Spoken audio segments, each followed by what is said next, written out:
जब तक आपकी दिनचर्या खराब है, अच्छी नहीं है, आपका खान पान ठीक नहीं है, जीवन शैली प्राकृतिक नहीं है, सुख और आनंद कोसों दूर है। हम जितना सोने में सुख खोजते हैं वो घातक है, वहाँ सुख है ही नहीं। आपने अपनी दिनचर्या कैसी की, बच्चों ने विशेषकर रात भर जागते हैं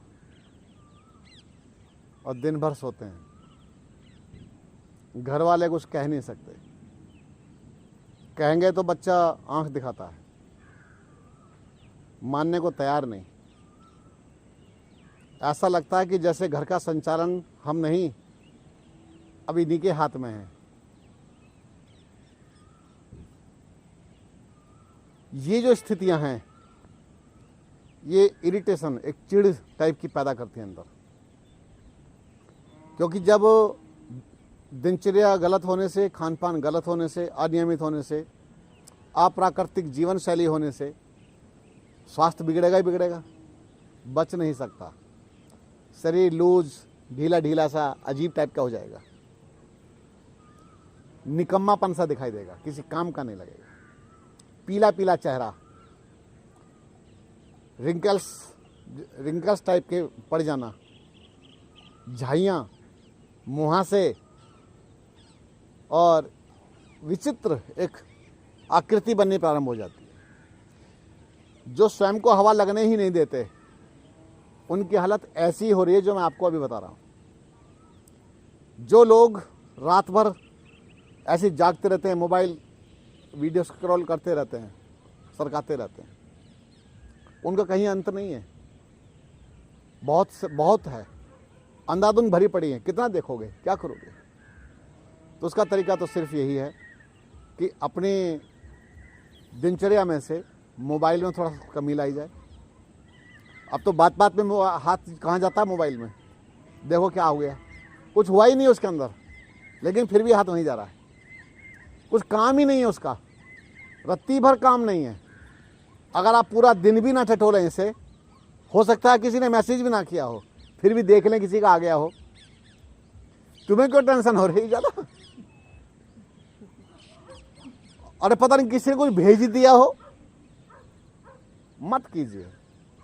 जितना इससे बचाव रखोगे उतना सुरक्षित भी रहेंगे। वरना आंखों ने तो देखना बंद कर दिया।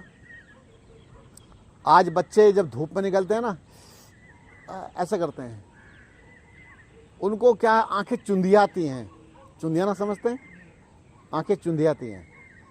और जो विशेषकर रात्रि के समय कपड़ा ओढ़ करके और अंदर मोबाइल चला कर रखते हैं, भले ही लाइट कम रखते हैं, अब उनकी आंखों पर जो रेडिएशंस, उनका जो प्रभाव इलेक्ट्रिक का जा रहा है, लाइट का जा रहा है, उससे बच ही नहीं सकते। आंखें बंद करके जब वो सोने का प्रयास करते हैं तो उनको अंदर वही दिखाई देता है जो अभी देख रहे थे। नियम ये था कि रात्रि में थोड़ा ध्यान करके सोया जाए, ठीक है, कुछ जप करके सोया जाए, जप कर लिया, ध्यान कर लिया थोड़ी देर बैठ करके, परमात्मा की कुछ अवस्थाओं को अनुभव किया, कुछ स्वाध्याय कर लिया, कोई अच्छी पुस्तक का पाठ कर लिया, कुछ लिखाई कर ली। ना तो लिखाई है, ना पढ़ाई है, ना कुछ काम रह गया है, अब सब कुछ भगवान बन गया मोबाइल। तो ये घातक है। तो हमारी दिनचर्या बहुत खराब हो गई है, और खराब दिनचर्या हो जाने से अब हमारा स्वास्थ्य हमारे वश में नहीं रह गया। और अगली बात सुनो, स्वास्थ्य को सुधारने वाले जो मास्टर बैठे हुए हैं, जो कहाँ से, लंदन से पढ़ के आए हैं। अच्छा भाई, बड़ी ऊंची पढ़ाई पढ़ के आए, पढ़ाई कर क्या करके आए, कौन सी बीमारी ठीक करके करना सीख करके आए, बस इस रोग में ये दवाई दे देनी है, बस इतना सीख के आए। और बाकी तुम क्या बताओगे? हम नहीं बताएंगे, मशीनें बताएंगी सारा।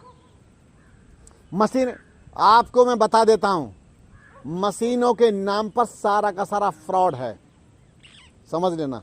ये सारे के सारे पैरामीटर्स जितने भी हैं ये सब WHO के यहाँ से चलते हैं। बोलो, WHO ने सब सेट किए हैं, करवाए हैं सारे के सारे। इतना ही होना चाहिए, इतना होना चाहिए। मानक घटा घटा कर नाश कर दिया पूरा। पूरा समाज दवाइयां खा रहा है, तो हालत खराब हो गई है। तो आप इन चक्रों में नहीं उलझना। बीमारी कुछ नहीं है, कुछ नहीं होती बीमारी। अंदर की सफाई कर लीजिए। सफाई करते ही, खान पान बदलते ही, दिनचर्या बदलते ही सारे के सारे मानक अपना बदलने शुरू हो जाते हैं। टाइम टेबल सेट होते ही सब बदलना शुरू हो जाता है, पैरामीटर्स चेंज हो जाते हैं। नहीं तो एक काम करते हैं, अभी मैं एक सप्ताह आपको इस पर रखता हूँ, खान पान आपका बदल करके। अब बदलेंगे खान पान बदला जाएगा। तो ये जो खान पान बदला जाएगा उसके बाद में आप जाकर के मिर्ची वगैरह सब अपना, जैसे एक आम आदमी लेता ही रहता है, तो आप वैसा खाना शुरू कर देना। एकदम पैरामीटर में अंतर आएगा नहीं आएगा? तो इसका अर्थ यह है कि उसकी आवश्यकता नहीं है आपकी बॉडी में। जो मैं करवा रहा हूं इसी की आवश्यकता है, यही जीवन शैली की आवश्यकता है। तो इसीलिए पैरामीटर्स थोड़ा सा ऊपर नीचे होते उसको बीमारी घोषित कर दिया गया। दिनचर्या बदलनी चाहिए थी, खान पान बदलना चाहिए था, इसी से व्यक्ति ठीक हो जाता है। मैं आपको बता देता हूं कि अगर मैं जैसे इतना सब करवा रहा हूं ना, इतना भी ना करवाऊं, केवल वैसे यूं ही खान पान के बारे में बता दूं, दिनचर्या के बारे में बता दूं और 2-4 जूसेज वगैरह बता दूं, उसी से आदमी ठीक हो जाएगा। इतना मतलब अभ्यास करते करते इतना हमारे पास में भगवान ने दे दिया है। तो परंतु आपको अपनी दिनचर्या बदलनी है, अपने जीवन के क्रम को चेंज करना है। जहाँ जहाँ दोष आ गए हैं उसको निकालना पड़ेगा और आप एकदम ठीक हो जाएंगे। नहीं तो अगर आपके दोष नहीं निकले तो भैया यहाँ भी नहीं, यहाँ ठहरना और वहाँ ठहरना, कहीं भी ठहर नहीं है, कहीं कोई रास्ता है ही नहीं, बचा ही नहीं कहीं पर भी। तो इसीलिए आप अपने गुरु स्वयं बनिए। समझ रहे मेरी बात? स्वयं को स्वयं गाइड करेंगे। अच्छा, मेरे गुरु जी तो अब है नहीं, मुझे कौन गाइड करता है? परंतु गुरु जी के जो सिद्धांत थे, उनकी जो शक्ति थी, शक्ति मीन्स वो जितने मजबूत थे, वो ना मानते थे जी किसी की भी, किसी की नहीं सुनते थे। एक बार कलेक्टर साहब पता नहीं कुछ सामान लेके आए, मिठाइयाँ लाए डब्बे गुरु जी के आश्रम में। उन्होंने सोचा गुरु जी तो खुश हो जाएंगे, मैं इतनी सारी मिठाइयाँ लेके आया। उन्होंने सारी गायों को खिलवा दी। अरे छगन, बोला हाँ जी। अरे बोले बेटा गौओं को प्रसाद खिला के आओ। वो कलेक्टर साहब के सामने ही सारी मिठाइयाँ खिलवा दी उनको, गायों को खिलवा दी। और बोले गुरु जी मैं तो आपके, अरे मैं कहाँ मिठाइयाँ खाता हूँ भैया, मैं मिठाई खाऊंगा तो तुम्हारे जैसा पेट मेरा भी हो जाएगा, है ना। ये तुम्हारे साथ में जो व्यक्ति आए हैं इनके जैसा हो जाऊंगा मैं, कहाँ मिठाइयाँ खाऊंगा? बताइए कितना सधा हुआ जीवन। तो इस तरह से आपको अपने साथ मजबूती चाहिए ही। अगर आप मजबूती नहीं है, नहीं आपके पास में सिद्धांतों की मजबूती नहीं है, तो आप भी मजबूत नहीं रह सकते। तो भैया ये अपने कठोरता अपने प्रति बरतनी चाहिए और बरतनी ही पड़ेगी।